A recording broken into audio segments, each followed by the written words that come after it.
Harjanto Tuti diketahui menggugat Jokowi agar membayar utang senilai 60 miliar rupiah. Harjanto adalah seorang warga Padang, Sumatera Barat yang merupakan anak kandung Lim Chien Poang. Ia menyebut menagih utang ke Jokowi lantaran sang ayah sempat meminjamkan uang ke pemerintah saat masa krisis tahun 1950 lalu. Kuasa hukum Harjanto Tuti, Amiziduho Mendrova, mengatakan ayah kliennya adalah seorang pengusaha rempah yang cukup kaya. Puluhan tahun lalu, Lim ikut membantu negara dengan meminjamkan uangnya ke pemerintah. Pinjaman itu bermula saat dikeluarkannya Undang-Undang Darurat RI Nomor 13 Tahun 1950 tentang pinjaman darurat yang ditetapkan di Jakarta pada 18 Maret 1950. Dengan adanya undang-undang tersebut dan kondisi negara yang sedang membutuhkan, Lim kemudian meminjamkan uangnya ke pemerintah Republik Indonesia. Besaran uang yang dipinjamkan saat itu senilai Rp80.300.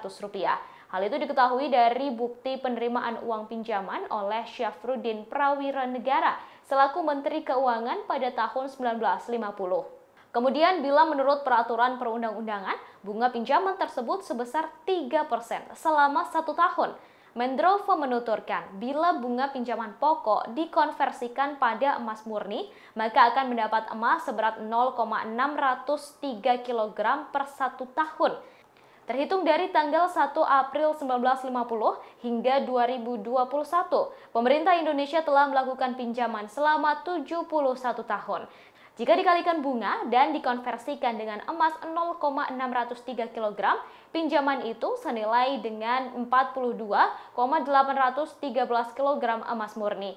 Namun, jika diuangkan pinjaman pemerintah Indonesia kepada Lim mencapai 60 miliar rupiah. Setelah proses peminjaman dilakukan, Lim belum sempat mengambil bunga maupun pinjaman pokoknya. Selain karena peduli dengan kondisi pemerintah yang sedang kesulitan, saat itu Lim juga mulai sakit-sakitan hingga meninggal pada 2011. Lim melimpahkan warisannya kepada sang anak sehingga Harjanto Tuti baru mengetahui tentang keberadaan surat utang negara tersebut. Mendrova menerangkan kliennya sempat meminta uang itu ke negara, tetapi ditolak dengan alasan sudah kadaluarsa.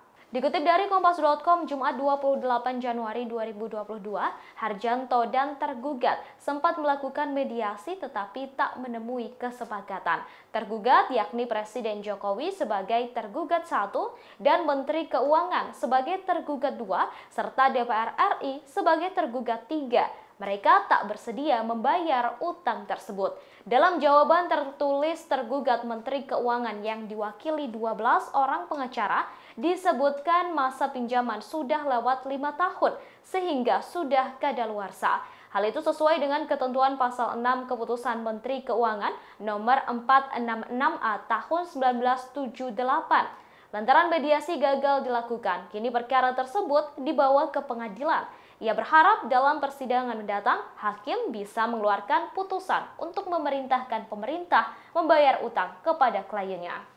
Demikian informasi kali ini, terus saksikan kanal YouTube Tribun News untuk mendapatkan informasi terbaru lainnya. Terima kasih sudah nonton, jangan lupa like, subscribe, dan share ya!